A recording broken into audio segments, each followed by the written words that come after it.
O cálice que nos salva.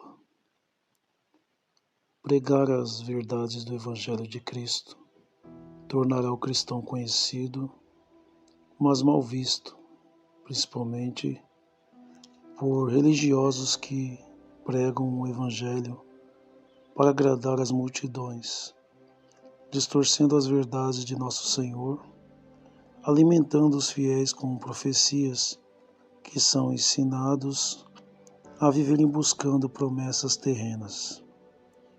Eu creio em profecias, curas e milagres, principalmente quando segue as verdadeiras palavras do Evangelho de Jesus Cristo.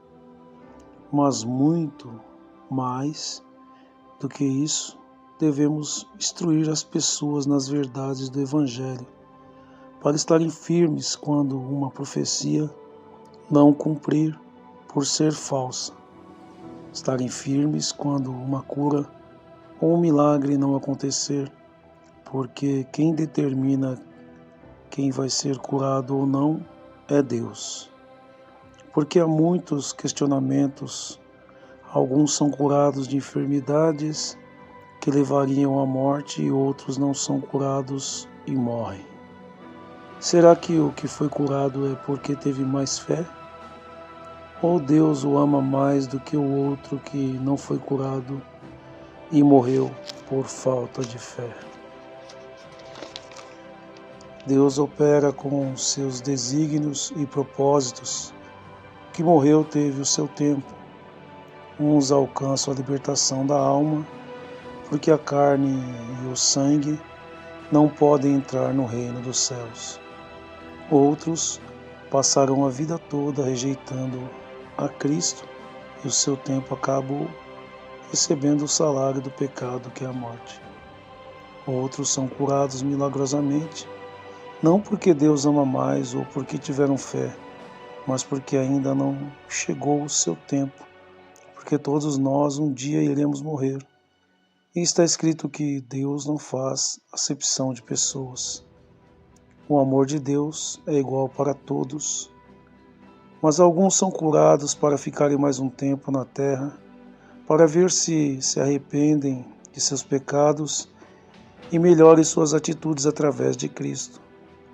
Isso eu falo de pessoas não cristãs e também principalmente de pessoas cristãs que não perdoam seu semelhante e depois que saem do estado de enfermidade, esquecem e se ensoberbecem achando-se melhores.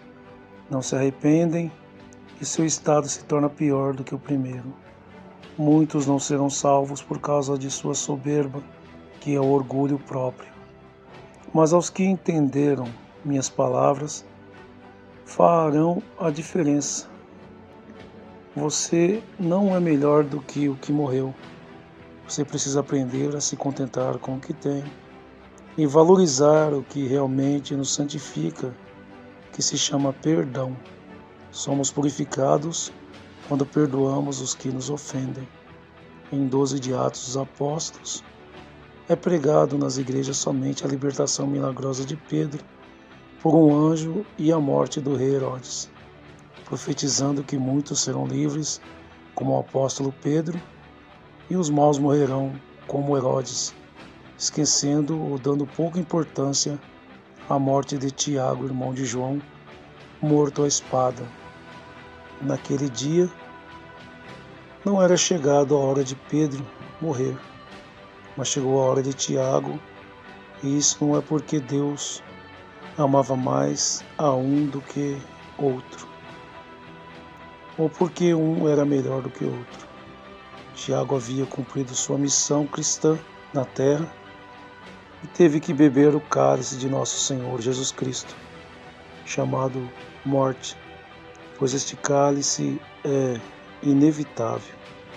Pedro ainda não tinha terminado a sua carreira e tinha algo a fazer e melhorar em sua vida.